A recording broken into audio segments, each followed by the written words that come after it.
આમોદ અને જંબુસરને જોડતા ઢાંઢર બ્રિજ ઉપર કોંગ્રેસે અનોખી રીતે વિરોધ પ્રદર્શન કર્યું હતું।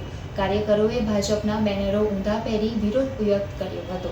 તેમણે સ્મશાન યાત્રા કાઢી મુખ્યમંત્રી અને ગૃહમંત્રીના રાજીનામાની માંગ કરી હતી। પ્રદર્શન દરમિયાન રસ્તા ઉપર ચક્કાજામ થતાં આમોદ અને જંબુસર પોલીસ ઘટના સ્થળે પહોંચી હતી।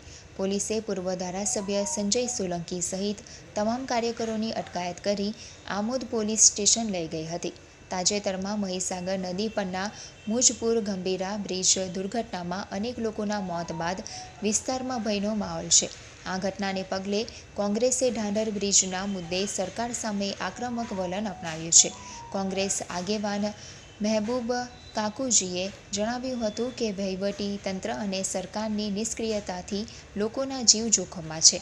જો બ્રિજની તાત્કાલિક મરામત નહીં થાય તો જન આક્રોશ વધશે।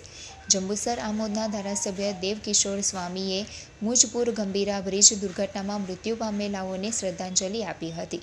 તેમણે જણાવ્યું હતું કે ટૂંક સમયમાં ભરૂચથી જંબુસર 4 લેન સાથે ઢાંઢર, નાહિયેર ખાડી, ભૂખી ખાડી અને સમની સહિતની બ્રિજોની કામગીરી શરૂ થશે। અધિકારીઓને બ્રિજના તાત્કાલિક રિપેરિંગની સૂચના આપવામાં આવી છે।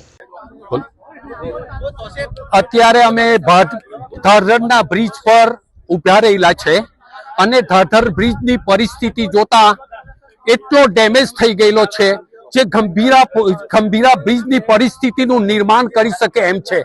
વારંવાર લેખિતમાં રજૂઆત કરવા છતાં, આંદોલન કરવા છતાં પણ આ તંત્રએ એની તકેદારી રાખી નથી અને અમારી ખાસ માંગ એ છે કે હેવી વ્હીકલ યુદ્ધના ધોરણે તાત્કાલિક બંધ કરવામાં આવે। જો હેવી વ્હીકલ બંધ કરવામાં નહીં આવે તો મોટી જાનહાનિ